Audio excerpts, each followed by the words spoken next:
This program is for discussion purpose only. Business Plus TV or any of our anchor does not bear any responsibility or liability towards the content.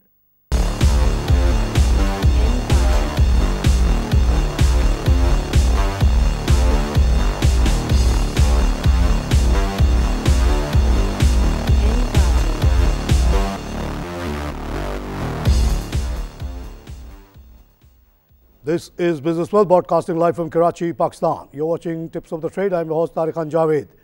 नाज़रीन मुबारक हो। आज की market start होते ही बहुत अच्छी चली और हमने देखा कि एकदम से थोड़े आधे घंटे के अंदर ही 357 प्लस देखा गया। उसके थोड़ी देर बाद ऊपर नीचे होते हुए मार्केट फिर 368 प्लस पे आई। उसके बाद मैं पूछता फिर रहा हूँ सबसे कि क्या ख़राब खबर आई।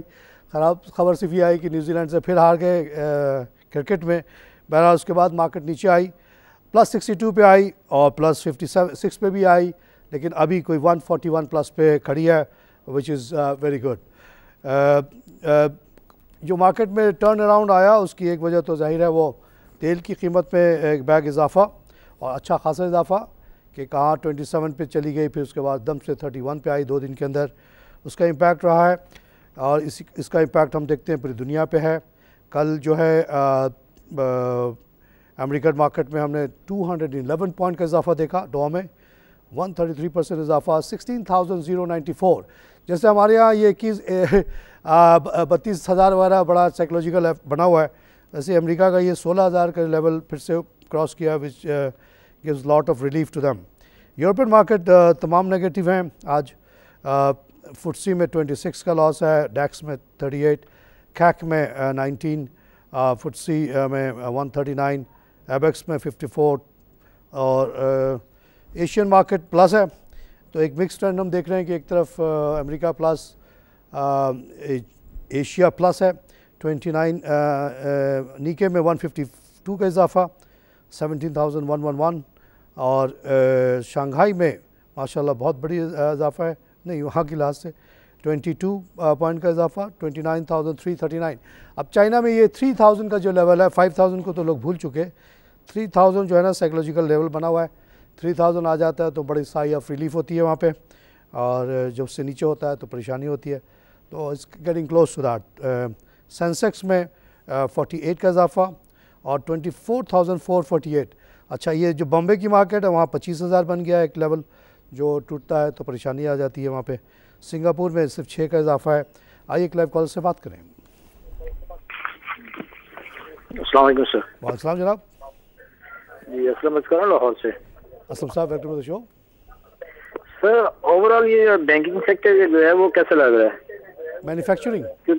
हाँ जी, क्योंकि अभी बैंक देखे ना कि अपना 236 पे गया, उसके बाद रिसेंटली जो रेट चल रहा है इसका वो चल रहा है 178। कौन सी कंपनी की बात कर रहे हैं आप? हबीब बैंक सर, हबीब बैंक। अच्छा, हबीब बैंक।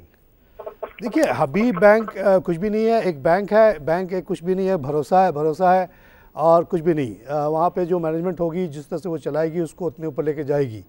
इतना बड़ा उनका नेटवर्क है, इतनी बड़े एसेट बेस है, लेकिन ये मैनेजमेंट हबीब बैंक की जब से ये IPO इनका आया 233.5 पे, shamefully it went down to this levels.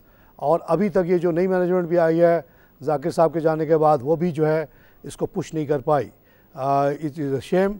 और मेरी अपनी पर्सनल फीलिंग ये है कि अगर इसको प्रॉपर्ली चला जाए तो लाइक MCB 200-250 का शेयर तो आसानी से है ये, और कम से कम 235 पे तो रहे जो इनका IPO लेवल था। और इसके लिए मैनेजमेंट को पुश करना चाहिए और ज़रूरत पड़े तो मज़ीद चेंजेस लाएँ। प्लस मेरी सजेशन ये है कि हबीब बैंक और तमाम बैंक्स अब प्रॉपर बैंक बन जाएं, ना कि ट्रेजरी के तौर पे काम करें जैसे अब तक करते रहेंगे। इजी लाइफ को छोड़ें, ज़रा बाहर निकलें, जूते वूते गंदे करें, कोट को हाथ में पकड़ें और टाई को लूज़ कर लें, लेकिन रोडों पे घूमें जाएं। बेइंतहा यहाँ लैंडिंग अपॉर्चुनिटी है, बेइंतहा। आप इंडिविजुअल्स को लैंड कर सकते हैं, हाउसिंग के लिए कर सकते हैं, शेयर्स के लिए कर सकते हैं, स्मॉल बिजनेसेस के लिए कर सकते हैं। स्मॉल बिजनेस आपस में 40-40% पे बोरो कर रही हैं। आपके कॉस्ट ऑफ फंड सिर्फ 4-5% है। अगर उनको आप 20% पे भी लैंड करें तो आप सोचें कि कितना बड़ा स्प्रेड है, लेकिन उसके लिए थोड़ी मेहनत करनी पड़ेगी, धूप खाना पड़ेगा, धूप सर्दी दोनों। तो निकले बाहर और करें। और हबीब बैंक के टॉप मैनेजमेंट बोर्ड को चाहिए कि इसको देखे और मैनेजमेंट को चेंज करें अगर ज़रूरत पड़े तो। आइए एक लाइव कॉल से बात करें। हेलो, अस्सलाम वालेकुम सर। वालेकुम सलाम जनाब। आपने मालूम करना है जापान पावर का क्या पोजीशन है इसकी? जापान पावर में देखिए, गवर्नमेंट के कुछ इदारों ने इनिशिएटिव ली और बहुत खूबसूरत इनिशिएटिव थी कि ये जापान और साउदर्न इलेक्ट्रिक बंद पड़े हुए। टोटल कैपेसिटी इनकी 300 है। बंद होने की वजह lack of working capital and then imposition of heavy fines था। तो फ़ाइन को माफ़ कर दिया जाए, उस पर हियरिंग वेयरिंग हुई, मगर वहाँ पे फिर सियासत वगैरह आ गई कि ये इसको क्यों फेवर करें, उसको क्यों फेवर करें। फेवर नहीं है, आपको कौम को देखना चाहिए, जो अथॉरिटीज़ हैं और जो कमिटीज़ हैं, कि कौम का कहाँ पे फ़ायदा है। कौम का फ़ायदा ये है कि ये 2 IPPs को जिन पे आपने जुल्म सितम करके बंद कर दिया, उनको अगर आप रिलीफ देंगे तो ये कौम के लिए अच्छा है, न के जो मालिकान हैं उनके लिए। तो इनको फौरी रिलीफ देना चाहिए। 300 मेगावाट पावर का सोर्स आपके पास बंद पड़ा हुआ है, उसको आप लाएंगे तो बाकी IPPs भी इनकरेज होंगी। और मैं ये कहता हूँ कि जितने IPPs हैं, जितने उनके ऊपर फाइन्स लगे हुए हैं, सबको माफ़ कर दिया जाए और उनके लिए वर्किंग कैपिटल अरेंज किया जाए थ्रू बैंक्स। आइए एक लाइव कॉल से बात करें। अस्सलाम वालेकुम। वालेकुम सलाम। काइंडली मैंने चेक करना था, ये कैपको की क्या सूरत हाल है? कैपको काफ़ी डाउन जा रहा है। कैपको के नीचे जाने की कोई वजह तो समझ में नहीं आती। उसका जो कॉस्ट ऑफ प्रोडक्शन है, because of lower energy cost कम हो रहा है। उसकी terms of selling and buying बिल्कुल फिक्स है गवर्नमेंट ऑफ पाकिस्तान से। कैपको और हपको वो प्रोजेक्ट जिसको अमेरिकन पावर ने लगाया और उनके जो टर्म्स एंड कंडीशन मैं देख चुका हूँ, बहुत ही टफ़ है इन देयर फेवर, और गवर्नमेंट के ख़िलाफ़ भी किसी हद तक जाते हैं वो। तो उनका तो मार्जिन ऑफ प्रॉफिट वगैरह सब फिक्स है, किस रेट पे उनको एनर्जी मिलेगी, किस रेट पे वो बेचेंगे। तो उसमें लॉस होने की कोई वजह नहीं आती, अनलेस कि कोई वहाँ बड़ा शटडाउन वगैरह हुआ हो, जिसकी भी कोई इत्तला नहीं है। मेरी कुछ ज़मीनें उस पावर प्लांट के करीब हैं महमूद कोट में। मैंने तो कहीं नहीं सुना कि कैपको में कोई ऐसा कोई मसला हो लेबर का या किसी किस्म का, कोई वजह नज़र नहीं आती। इसको इसकी जो अभी रेट आए हुए हैं बहुत अट्रैक्टिव है मेरे नज़र में। 7-8 रुपये की डिविडेंड देता आसानी से, आपको देता है 10 रुपये का। आइए लाइव कॉल से बात करें। बिस्मिल्लाहिर्रहमानिर्रहीम, अस्सलाम वालेकुम। मैं बात कर रहा हूँ ख्वाजा साहब कराची से। जनाब अली, मैं आपको एक बड़ी सी बात बताना चाहता हूँ। हमारे स्टेट बैंक में माशाल्लाह बहुत डॉलर आगे में, वज़ीर ख़जाना कहते हैं जी कि पता नहीं हमारे पास 100 अरब हो गया, पता नहीं कितना इकट्ठा डॉलर हो गया। बात उनकी सही है, मगर मैं ये बताना चाहता हूँ कि जब फिर हम IMF को हमने जो इतना लोन लेना है तो उनको वापस क्यों नहीं करते। हम कम से कम अल्लाह के फजल से सूद से तो बच जाएंगे, अल्लाह ताला की नाराज़गी से तो बच जाएंगे। ये आवाम को, बेवकूफ़ आवाम को पागल कब तक बनाते रहेंगे? ये पागल बना रहे हैं बिल्कुल। या मीडिया भी इस पर कोई हाईलाइट नहीं करता। मीडिया वालों को मैं माफ़ी चाहता हूँ, मीडिया वालों को हाईलाइट करना चाहिए। जब आपके पास स्टेट बैंक में डॉलर जमा खजाने में जगह नहीं है, हाउसफुल हो गया है, उसका मुंह बंद हो गया है, तो IMF को दे दें, आपका सूद तो बच जाएगा, गरीब आवाम तो बच जाएगी। और डॉलर आज फिर ऑयल में ऊपर नीचे बहुत तेजी से ऊपर नीचे हो रहा है। आज सुबह PSO 8 में बढ़ गया था, अभी घट गया मार्केट। ज़रा भी इसी तरह मार्केट बहुत खतरनाक चलेगी, 1-2 महीने तक कभी नीचे जाएगी कभी ऊपर जाएगी। मगर छोटे आदमी को इसमें काम करने नहीं चाहिए, ज़रा 2-4 महीने आराम कर लेने चाहिए जनाब आली। मैं तो यही कहूँगा। बहुत शुक्रिया जनाब। जहाँ तक स्टेट बैंक के रिजर्व का ताल्लुक़ है, एज ए फॉर्मर बैंकर मैं यहाँ पे ये कमेंट करूँगा कि एक सर्टेन अमाउंट ऑफ रिज़र्व आपको रखना ज़रूरी होता है। आपके 12-13 बिलियन का डेट है, अगर आप 12-13 बिलियन उठा के इसमें से दे देंगे तो आपके इंपोर्ट बिल जो आएंगे वो आप कहाँ से देंगे। तो ये 20 बिलियन का जो बैलेंस है कोई बड़ी बैलेंस नहीं है। 45 बिलियन का आपका इंपोर्ट है सालाना, तो आपको सर्टेन मंथ की जो है ना बोरिंग पेमेंट रखनी पड़ती है, प्लस रीपेमेंट्स आती रहती हैं बड़ी बड़ी। IMF से हम एक तरफ से मिल भी रहा है, एक तरफ से हम वापस भी कर रहे हैं, तो वो उन सब के लिए ये मैनेज किया जाता है। और इस तरह से इसको ये बैलेंस जो है कोई बहुत बड़ी बैलेंस नहीं है। हाँ, बहुत ज़्यादा आ जाए तो उसको ज़रूर हम यूज़ करेंगे फॉर रीपेमेंट। अल्लाह करे वो वक्त आए कि हमारे पास इतना हो कि IMF वगैरह को वापस कर दें। जहाँ तक आपने छोटे ताजिरों का कहा, डे ट्रेडर्स वगैरह का, मैं हाथ जोड़ जोड़ के कहता रहा हूँ जब से मैं शो कर रहा हूँ, बल्कि 2009 से मैं कह रहा हूँ कि इन चक्करों से निकलें आप लोग, जाए मेहनत मजदूरी करें, अल्लाह रसूल की बात सुने। आपके रसूल सल्लल्लाहु अलैहि वसल्लम तो बहुत हर किसी में मामूली काम कर लेते थे, उनको कोई उसमें आड़ नहीं था। तिजारत भी की, छोटे मोटे बकरियों को भी पाला उन्होंने। तो हम मुसलमानों को तो कोई काम करने में हर्ज ही नहीं है, और जिस काम में हाथ पाँव चले, जिसमें मेहनत हो, उससे आपका जिस्म भी सही रहता है, आपकी नींद भी आपको अच्छी आती है, थक के सो जाते हैं। न कि आप ये कोई चालबाजी करें कि किसी तरह मैं किसी को बेवकूफ़ बना के कुछ पैसे कमा लूँ, उससे कहूँ और शेयर मार्केट में पैसा लगाओ, महीने के तुमको मैं 60,000 देता हूँ, 60% देता हूँ, और एक्सल में आप दे कुछ भी नहीं और उसके पैसे खा जाए, ये मुनासिब नहीं है। ये ट्रेडिंग वेडिंग छोड़ें। जो लोग लॉन्ग टर्म इन्वेस्टमेंट करना चाहते हैं उनको इन्वेस्टमेंट में हेल्प करें, सही गाइड करें कि लेके वो छोड़ दें। ये डे ट्रेडिंग करके आज तक कमाते हुए किसी को नहीं देखा। मैं चैलेंज करता हूँ रोज़ टीवी पे बैठ के कि कोई आए और मुझे बताए कि कोई डे ट्रेडिंग करके अमीर हो गया है, तो उसको मैं यहाँ ला के VIP बना के बैठाऊँगा, अपने दूसरे शो में बैठा के उससे पूछूँगा उसकी सीक्रेट क्या है। ऐसा है ही नहीं। कोई भी आज तक जुआरी आज तक कामयाब नहीं हुआ कोई, इसीलिए अल्लाह रसूल ने जुआ खेलने से सख्त मना कर दिया। आइए लाइव कॉल से बात करें। अस्सलाम वालेकुम सर। वालेकुम जनाब। सर मोहम्मद हनीफ बात कर रहा हूँ कराची से। हनीफ साहब वेलकम टू द शो। अच्छा सर, ये नून पाक जो फूड आइटम है इसमें नून वेज है, नून ये इन्होंने को राइट्स का बताया सर, इसके बारे में थोड़ा बताएंगे? ये 3000% दे रहे हैं शेयर वगैरह। देखिए नून पाक जो है FFBL के साथ मिलके फूड वुड के काम में इजाफा करना चाह रही है, इसीलिए उसको पैसे चाहिए।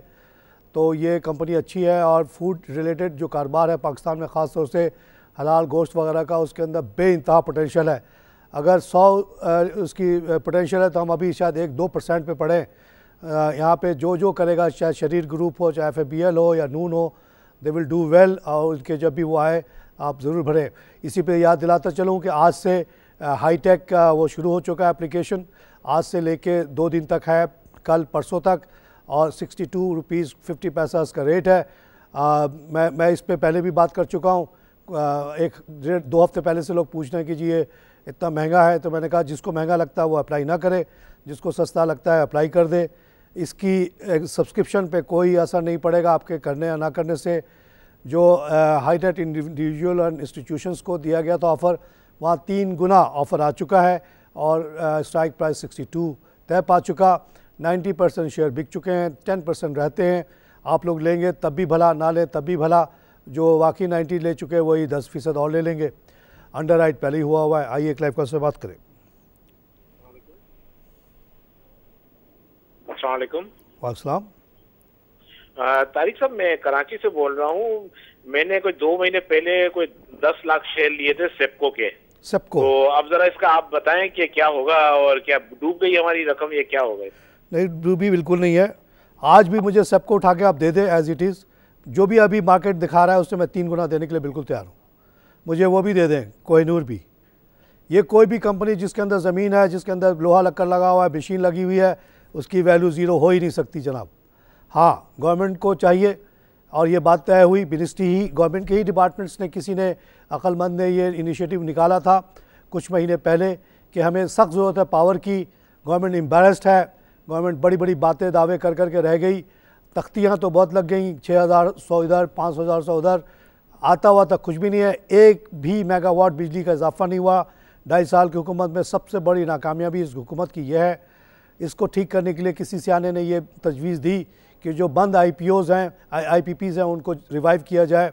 उनके पास कैपेसिटी पड़ी है, सिर्फ उनको, आपको आज सेप्को और पेप्को ये जो दूसरा है जापान को, आप जाके अभी वहाँ पे फर्नेस ऑयल लेके जाएं और बिजली बनाना शुरू कर दें, कोई रुकावट नहीं है। सिर्फ ये है कि गवर्नमेंट ने इतनी बड़ी बड़ी फ़ाइन्स लगाई हुई, वो फ़ाइन माफ़ कर दिया जाए और इनको कुछ कर्जे वर्जे दे दिया जाए वर्किंग कैपिटल पे, और गवर्नमेंट इन फ्यूचर इंश्योर करे कि वो जो बिजली बना के भेजें उसका पैसा उनको फ़ौरन मिल जाए, ताकि उनका साइकिल चलता रहे। साइकिल रुक गया है और कुछ नहीं हुआ। आइए लाइव कॉल से बात करें। अस्सलाम वालेकुम। वालेकुम जनाब। मकसूद बात कर रहा हूँ, आज़ाद कश्मीर से। तारिक साहब, आज़ाद कश्मीर कौन से शहर से साहब? बाग, डिस्ट्रिक्ट बाग जी। लेकिन ये आप हैरान होंगे कि बिजनेस टीवी की नशरियात यहाँ पे दी जा रही है। वाह वाह वाह, बहुत खुशी हुई। अभी मैं गया हुआ था आज़ाद कश्मीर, वहाँ मुझे बड़ी खुशी हुई जान के कि आप लोगों के पास तो डायरेक्ट डिश लगे हुए हैं, केबल वालों पे भी डिपेंडेंट नहीं है और अक्सर बिजनेस प्लस देखते हैं। मुझे बड़ी खुशी हुई। कौन सा शहर बताया सर आपने? बाग। बाग में आया था जनाब। डिस्ट्रिक्ट बाग। तो यहाँ पे पाबंदी नहीं है, और आपकी जो पाक से नशरियात है, स्पेशली आपका जायका और ये 24 और बहुत ये शुक्रिया साहब, बिजनेस टीवी, इसकी बहुत आपने दिल हमारा बड़ा कर दिया। तो हम तो बिजनेसमैन है नहीं।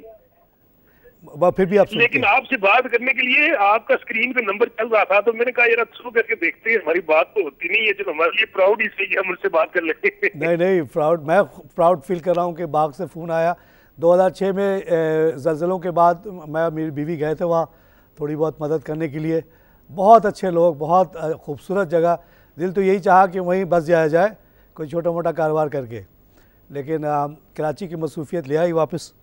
वाकई कश्मीर ऐसी जगह लगता है कि पूरा एक कोई बाग हो, जैसे आप गार्डन में जाते हैं, मुख्तलिफ एरिया में घूमते हैं, हर तरफ एक नया सीनरी, एक से एक।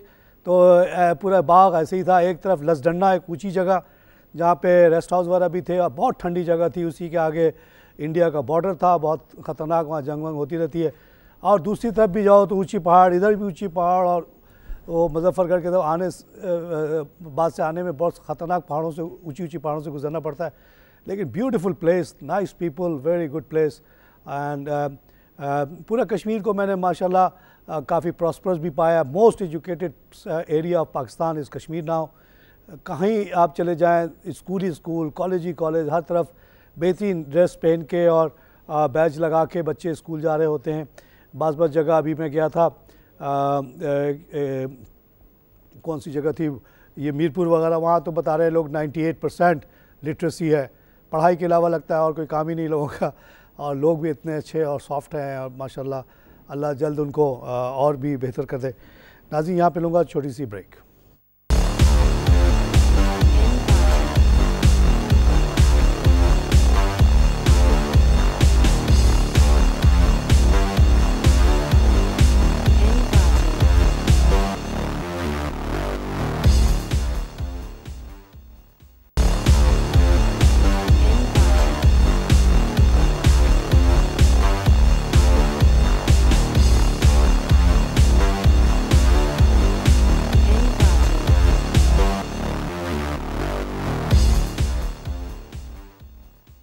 Welcome back to tips of the trade. नाज़रीन, अभी एक रिपोर्ट यहाँ पे मौजूद है जिसके में कहा जा रहा है कि बैंकिंग स्प्रेड जो है घटते घटते 5.56% हो गया है, लोएस्ट इन 11 ईयर्स।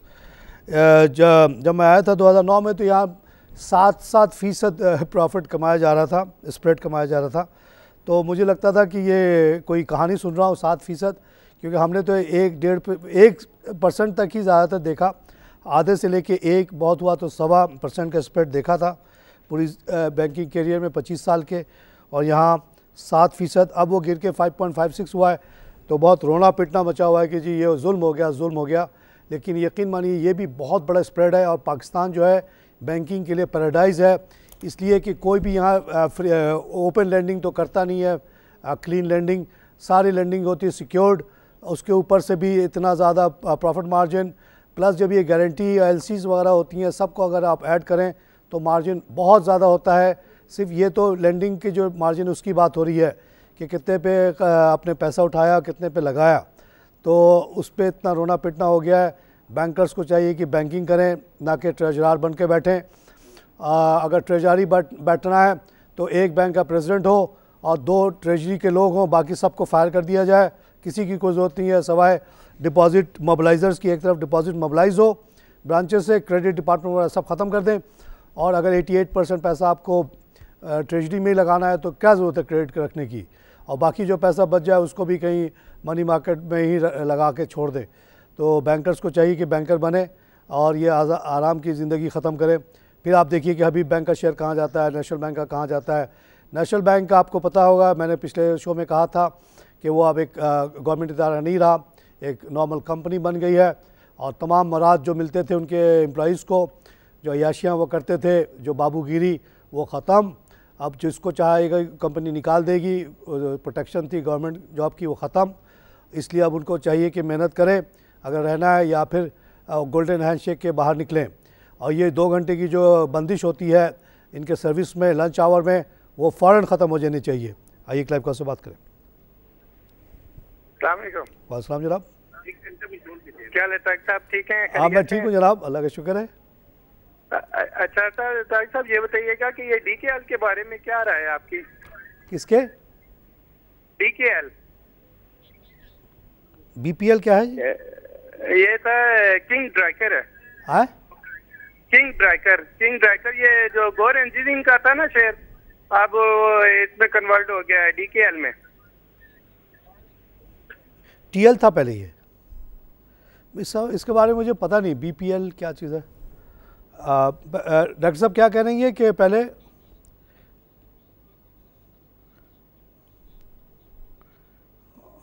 वो आवाज़ नहीं आए, फिर से अगर कॉल आए तो हम समझें कि कौन सी कंपनी की बात हो, कोई डायरेक्टर वगैरह की बात करें।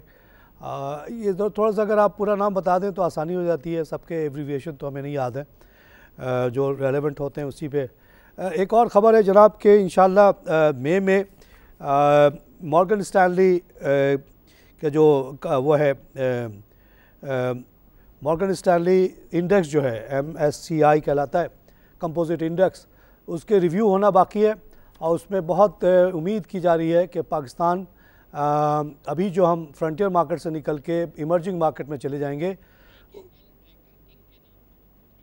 अच्छा, तो ये बहुत ज़बरदस्त डेवलपमेंट होगी पाकिस्तान के लिए, पाकिस्तान स्टॉक के लिए, कि हम इमर्जिंग मार्केट में जब जाएंगे तो हमारी जो लोग उसको बहुत फिर हमें सीरियसली देखेंगे। और इससे कह रहे हैं कि कम से कम $500 मिलियन की इन्वेस्टमेंट पाकिस्तान में आ सकती है जून वगैरह में। तो इंशाल्लाह हमारे जो टाइमलाइन है, आपने देखा कि माशाल्लाह खूबसूरत लोगों के साथ, एक नए लुक के साथ एक खूबसूरत stock exchange Pakistan stock exchange के नाम से आ गया PSX। अब नेक्स्ट स्टेज ये है कि इसकी रिकॉग्निशन बढ़े। मॉर्गन स्टैनली 9.5 ट्रिलियन के पोर्टफोलियो को रिप्रेजेंट करता है। उसमें जब आपको हायर स्टैंडर्ड पे लेकर आते हैं तो लोगों की जो है इंटरेस्ट बढ़ जाती है, वो एलोकेशन बढ़ा देते हैं, तो उससे बहुत बड़ी इन्वेस्टमेंट आ सकती है। दुआ करें कि ये जून में हो जाए और इसकी पूरी बहुत चांसेस है कि हो जाएगा।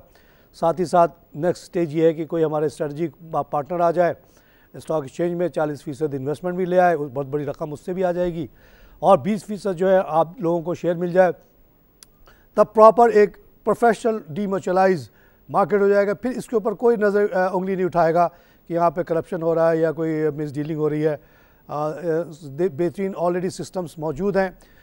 CDC बहुत अच्छा काम कर रहा है, वर्ल्ड क्वालिटी का है, स्टैंडर्ड का है। तो ये हम इंशाल्लाह बहुत हाई क्वालिटी पे जा रहे हैं। हर आदमी को उसी क्वालिटी के ऊपर आना पड़ेगा, जो नहीं आ पाएगा वो चला जाएगा साल के एंड तक। आइए लाइव कॉल से बात करें। हेलो, अस्सलाम वालेकुम सर। वालेकुम जनाब। सर मुझे ये पूछना था कि मतलब ये मार्केट अभी और नीचे आने का चांसेस लगते हैं या मतलब थोड़ा स्टेबल हो गई है ज़रा के? और मुझे दूसरी बात ये पूछनी थी, जो ऑटो सेक्टर है, जैसे दीवान मोटर्स है, पाक सुजुकी है, गंदारा मोटर वगैरह है, ये इसमें ऑटो सेक्टर में अभी लोगों ने बताया बड़ा चाम है, आगे भी मतलब बड़ा चाम है, हमने पढ़ा लिखा मतलब हिसाब निकाला तो इसके अंदर बड़ा, तो इसमें क्या आपका क्या इसमें वो लगता है कि मतलब आइडिया है कि हमें करना है इसके अंदर लंबी लॉन्ग टर्म इन्वेस्टमेंट करके रखें या अभी हम लोग जो माल रखा हुआ है हमारा फंसा हुआ वो बेच दें? मतलब ये मतलब पूछना नहीं बिल्कुल ना बेचें। अगर मेरा मशवरा मानते हैं, मेरे आपके लिए मेरी कोई इज्जत है, तो एक भी शेयर ना बेचिएगा पाकिस्तान का, कोई भी शेयर ना बेचिएगा। मैं तो कहता हूँ जो बंद पड़ी है कंपनी वो भी ना बेचें, सबको रिवाइव किया जाएगा इंशाल्लाह। जो सीमेंट कंपनी बंद पड़ी है, जो IPPs बंद पड़ी है, सब रिवाइव होंगी, कोई नहीं रोक सकता। मईशत अब तेज़ी से ऊपर जाएगी इंशाल्लाह। और जहाँ तक ऑटो का सवाल है, ऑटो तो अभी सोना है। अभी होंडा ने 58% ज़्यादा प्रॉफिट दिखाया, बाकी कंपनीज भी बहुत अच्छा परफॉर्म करी। कोई भी ना बेचिएगा और जो है उसको रखें, और अगर पैसे आपके पास हैं मज़ीद लेके रख लें, भूल जाएं इसको, बिल्कुल ना दे के रेट वेट डेली खामखा अपनी सेहत ख़राब करने की ज़रूरत नहीं है। बढ़ता है तो दिल चाहता है कि बेच दें, घटता है तो दिल बैठता है। क्यों दिल बैठेगा भाई? क्यों, कहाँ जाएगा ये सब कंपनी कहीं नहीं जा रही सब। आप 10 साल बाद मेरी बात को याद करना, शायद मैं हूँ ना हूँ, कि ये सारी की सारी कंपनी अगर डबल ट्रिपल पोजीशन में ना हो तो आप जो कहना मुझे कह देना। लेकिन इंशाल्लाह सब के सब ऊपर जाएंगे। जहाँ तक मार्केट का सवाल है, ये सिर्फ पाकिस्तान का अगर मसला होता तो मैं कहता इंशाल्लाह ऊपर ही ऊपर जाएगी। पाकिस्तान ऊपर ही जा रहा है, लेकिन पूरी दुनिया क्योंकि नीचे बैठ रही है। जापान उधर बैठ रहा है, बूढ़े लोग हो गए, नेगेटिव ग्रोथ, यूरोप में ज़ीरो ग्रोथ, अमेरिका में बड़े मुश्किल से 2-3% growth due to technological innovation. Otherwise America को भी नीचे बैठना था ड्यू टू बजट कट। तो ये सब नेगेटिव सिचुएशन में हम लोग अगर 4-4.5% पे भी ग्रो कर रहे हैं तो बहुत अच्छा है। लेकिन हमारी अगर ये दुनिया नॉर्मल होती, तेल की कीमत इतना ना गिरती, जापान में मंदी ना होती, यूरोप में ना मंदी होती, तो शायद हम 7-8% पे ग्रो कर रहे होते। चाइना बहुत तेज़ी से दौड़ा, 92 में ज़ीरो था, एकदम फ़कीर लोग थे ये। 100 बिलियन की एलसी मेरे सामने आती थी, मेरा दिल कांपता था साइन करते हुए। Bank of China, Chinese government का ठप्पा लगा हुआ, कम्युनिस्ट पार्टी का ठप्पा लगा हुआ, तारिक खान बैंक का डरपोक 100 मिलियन की एलसी को एवलाइज करने में डरा। एवलाइज क्या होता है कि इसमें यह कहा जाता है कि अगर बैंक ऑफ चाइना ने नहीं दिया तो हांगकांग शंघाई बैंक या उससे पहले जब एबीएन में था, हम दे देंगे आपको 6 महीने के बाद पैसा। सिर्फ 6 महीने की बात, डरता था देने में 92 से पहले। चाइना देखते देखते इतनी तेज़ी से भागा, अब वो थक गया है। हम थके नहीं हैं, हमारे अंदर बेइंतहा एनर्जी पड़ी हुई है। हमारे यहाँ इतनी बड़ी गुर्बत की मास पड़ा हुआ 50%, 60% हमारे पास जवान बच्चे। किसी आदमी को 20,000 की तनख्वाह दे दो तो वो 8 घंटे ऐसे काम करता है कि मशीन कर रहा हो, और इतनी खुशी खुशी करता है। उसको इज्जत दें, सलाम करें, उससे बात करें, उसको 20,000 रुपये महीने के दें, वो आपके लिए जान देने के लिए तैयार हो जाता है। हमने फैक्ट्रियों में देखा है, बदमाश आए, हमारे फैक्ट्री के सारे लड़के खड़े हो गए कि जी हमें पहले मारो फिर हमारे मालिक को कुछ कहना। तो ये बच्चे ऐसे होते हैं, इनको खाली आप प्यार से बात करें, कुछ नहीं दें, सिर्फ अच्छे से बात करें, उसी से वो खुश हो जाते हैं। और उनको एक लिविंग वेज दे दें 20,000 30,000 की, ज़्यादा नहीं मांग रहे वो। और इंशाल्लाह ये मुल्क में अभी बड़ी गुंजाइश है, बेइंतहा एनर्जी है। जो ये जालिम हुक्मरानों ने अभी बहुत सारे अपनी रिश्वत कमाने के चक्कर में बहुत सारी पाबंदियां लगा के इस मईशत को जकड़ा हुआ है। जिस दिन ये सारे रस्सियाँ कटेंगी, हम किसी तरह से कुल्हाड़ी कहीं से लाएंगे, ये काटेंगे सारी रस्सियाँ, फिर इस मईशत को कोई रोक नहीं पाएगा, चाहे कुछ भी कर ले। अब ये ऊपर ही ऊपर जाएगा इंशाल्लाह। 9-10 रस्सियाँ हैं जो मैं बोलता रहता हूँ 2009 से आने के बाद से, 9 रस्सियाँ काटो, तारिक खान साहब से ले लो। ये मार्केट के लोग बात 50,000 करते हैं, बिल्कुल 50,000 जी, 60,000 ले लो मुझसे। 9 रस्सियों को काट दो, ना गैस पे रुकावट हो, ना बिजली बनाने पे रुकावट हो, ना ये कोई और रिश्वत लेने के तरीकों, सबको कैंसिल करें। फ्री इकोनॉमी पे छोड़ दें, डिमांड सप्लाई पे छोड़ दें। ये बिजनेसमैन अपनी सर्वाइवल पे लड़े, एक बिजनेसमैन दूसरे बिजनेसमैन को काटे, कोई किसी का कोई फेवरेट नहीं हो, कोई ग्रुप बनने नहीं दे, कोई कार्टेल बनने नहीं दे। फिर देखिए मैशत कहाँ जाती है। आइए एक लाइव कॉल से बात करें। अस्सलाम वालेकुम। वालेकुम जनाब। तारिक खान साहब कैसे हैं आप? मैं बिल्कुल ठीक हूँ जनाब, खुश हूँ। अच्छा सर, एक तो ये है कि आपको हम सल्यूट करते हैं जी, आपके तज्जिए माशाल्लाह बड़ी उम्मीद दिलाते हैं हमें। और हम जो छोटे सरमायाकार स्टॉक एक्सचेंज में काम करते हैं, आपकी बातों से उम्मीद और बड़ी अच्छी गाइडलाइन हमें मुयस्सर आती है।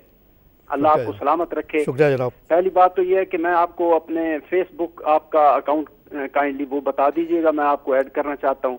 और दूसरा, सुई नॉर्थ के बारे में प्लीज जरा डेप्थ में जाके जरा इसकी मुझे समझा दीजिए। जहाँ तक सोशल मीडिया का सवाल है, अगर आप जाके यूट्यूब पे आप खुल गया है, मुझे बड़ी खुशी हुई देख के 2009 के शोज़ माशी मसाइल के, जिसमें हमने बहुत सीरियसली लोगों से बैठ के बातें की कि इस मुल्क में गुर्बत क्यों है, इस रीजन में गुर्बत क्यों है, और वो सारे शोज़ देख के बहुत खुशी हुई है। उसको मैंने बार बार फिर से भेजा है। लिंक्डइन, फेसबुक और ट्विटर पे मेरा जो है, ये जो नाम लिखा हुआ था तारिक खान जावेद, यही है। लिंक्डइन पे जगह की, ये ट्विटर पे जगह की कमी की वजह से आखिरी डी गायब है, बाकी यही है। आप सिर्फ गूगल पे जाके तारिक खान जावेद लिखें, तमाम मेरे शोज़ भी आ जाएंगे।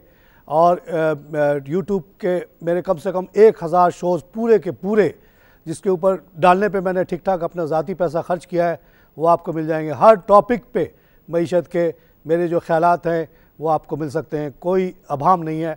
2009 में जो बोला वो आज भी बोल रहा हूँ, इंशाल्लाह जब तक ज़िंदा हूँ बोलता रहूँगा। कहीं पे भी मैंने अपने स्टैंस को बदला नहीं है। पाकिस्तान को वहाँ कहा 2009 में आके कि पाकिस्तान बड़ा होने वाला है, ये टीटीपी पीटीपी सब ख़त्म हो जाएंगे, फाटा पे हमारा कब्ज़ा हो जाएगा। आज हो गया, और इंशाल्लाह अब ये कहता हूँ कि ग्रेटर पाकिस्तान बन चुका है। अभी इसमें और इजाफा होने वाला है। पश्तून एरिया में समझता हूँ अफ़गानिस्तान का भी आगे चल के पाकिस्तान में शामिल हो जाएगा, क्योंकि अफ़गानिस्तान वाले उनको नहीं मैनेज कर सकते, ना उनको शेयर दे सकते। तो ये लॉन्ग टर्म फ्यूचर है पाकिस्तान का, और पाकिस्तान एक बहुत बड़ी मईशत बन के उभरेगी। 7वीं 8वीं मईशत बन जाएगी देखते देखते। इतनी तेज़ी से काम होगा कि आप हैरान हो जाएंगे। जो बुरे वक्त हमारे गुजर गए। आइए एक लाइव कॉल से बात करें। अस्सलाम जनाब। नवाब अली कराची से। नवाब साहब, welcome to the show. Tariq साहब, PIBTL का क्या है जी? आपके PIBTL ये लॉन्ग टाइम रख सकते हैं? जी बिल्कुल, ये लॉन्ग टर्म ही है साहब। किसी को मैंने नहीं कहा कि आज लो और 2 दिन बाद बेच दो 2 रुपये कमा के, नहीं, ये है ही नहीं। ये आपकी इज्जत का सवाल है, आपकी गैरत का सवाल है। आपके पास ये अनाज उतारने और चढ़ाने के लिए कोई जगह नहीं बची थी। अगर आप कराची पोर्ट गए होंगे सैर तफरी के लिए भी, तो आपने देखा होगा जहाँ से हम लॉन्चों पे बैठते हैं उसी के साथ एक थोड़ी सी छोटी सी जगह थी जहाँ आपने देखा होगा कि ऐसे जहाज़ खड़े होते हैं जिसके अंदर खुद ही क्रेन लगे होते हैं, वो ये अनाज उतारते थे या चढ़ाते थे या पंप करते थे। तो हमारे पास जगह ही नहीं थी, वहाँ से अनाज उठा के उधर दूर कहीं पे ले जाते थे मेन रोडों से।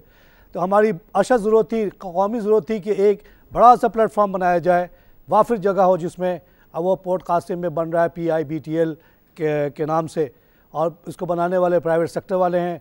हलीम साहब हैं, कैप्टन हलीम है, जिन्होंने पायनियरिंग काम किया कराची पोर्ट पे। आपको कंटेनर के जो बड़े बड़े क्रेन नज़र आते हैं उन्होंने लगाए। जब वो मैं पाकिस्तान में आया तो उनके शेयर की PICTL की कीमत थी 60 रुपये, आज शायद 200-250 की है। उसी बुनियाद पे मैं कहता हूँ कि PIBTL भी इंशाल्लाह 200-250 का होगा और अगले 1000 साल तक वहाँ माल उतरेगा चढ़ेगा। ये शेयर अगर आप ख़रीद लें, हमेशा के लिए अपने पास रख लें, बच्चों को दे जाएं, सामान उतरेगा चढ़ेगा 24 घंटे और उसका आपको भी कुछ ना कुछ बेनिफिट मिलता रहेगा। क्यों नहीं मिलेगा? आइए लाइव पर से बात करें। अस्सलाम वालेकुम जी। वालेकुम जनाब। मुनीर बोल रही इस्लामाबाद से। Welcome to the show for Islamabad. क्या जनाब ठीक ठाक है? बिल्कुल ठीक हो जी। अच्छा जी सर, ये मुझे जरा बताएं कि ये जो नेशनल बैंक है इसके बारे में कुछ बताएं, ये क्या हो गया इसको? ये तो बड़ा अच्छा प्रोग्रेस बैंक है और ये क्या है? नहीं, प्राइवेट नहीं है साहब, ये गवर्नमेंट बैंक है। ये 2 घंटे बंद करता है दोपहर के वक्त प्राइम टाइम पे, जबकि छोटे छोटे बेचारे मिजान बैंक वगैरह रात को 8-8 बजे तक खुले रखते हैं। वास्तव में सुना 12 बजे तक भी खोलने लगे। तो ये अयाशी करेंगे, बाबूगिरी करेंगे, अपने आप को गवर्नमेंट सर्वेंट समझेंगे, तो यही होगा। मैं खुद, मेरे एक पैशन है कि जब मैं एयरपोर्ट से भी 25 साल आता रहा तो मैं जाके हर दफ़ा मेरी कोशिश होती थी कुछ ना कुछ नेशनल बैंक ऑफ पाकिस्तान में टैक्स की सूरत में जमा करूं। मैं इसको अपना नेशनल ड्यूटी समझता था। कस्टम वाले मुझसे बहुत नाराज़ होते थे, कहते थे चले जाएं जी चले जाएं। मैं कहता नहीं, मैं तो दूंगा टैक्स। और अभी भी मेरा एक अजीब व गरीब रूटीन है कि हर साल मैं अपनी डेनवर कंपनी का शेयर टैक्स जमा करने खुद जाता हूँ ज़ाती तौर पर। हाँ, इतना स्टाफ है, सब कुछ है उसके बावजूद। तो वहाँ मैं अभी पिछले दफ़ा जब मैं गया, मैं अपने चैनल के करीबी, तो उसने कहा जाओ जाओ जाओ, ख़त्म हो गया टाइम। मैंने कहा मैं तो नहीं जा रहा, मैं तो हर हाल में आज जमा करूँगा। बड़े मुश्किल से मैं आया हूँ और मेरा पैशन है ये जमा करना। तो जब चीखा चिल्लाया और बैज वैज दिखाया तो जाके उसने ले लिया और बाकी लोग खड़े हुए। तो कोई नॉर्मल कमर्शियल बैंक ऐसे नहीं भगाता लाखों रुपए का टैक्स पैसा जमा करने वाले का। लेने जाए तो चलो तंग कर लो, लेकिन जब कोई जमा करने आ रहा है तो उसको वेलकम किया जाता है या उसको भगाया जाता है। इसलिए नेशनल बैंक का ये हाल है। बहरहाल गवर्नमेंट ने ऑलरेडी लॉ पास कर दिया है असेंबली से, अब ये बन गया है company. No more government place, now it will be denationalise, it will become like Habib bank, it will become like UBL। और यहाँ आप देखेंगे बेहतरीन सर्विस हो जाएगी। और इसका शेयर मुझे चलाने दें, मैं गारंटी देता हूँ गवर्नमेंट नवाज शरीफ साहब को, मुझे नेशनल बैंक सिर्फ 3 साल के लिए चलाने दें, मुझसे ये 250 रुपये का शेयर ले लें आराम से। इसी के साथ प्रोग्राम ख़त्म करता हूँ। खुदा हाफिज़।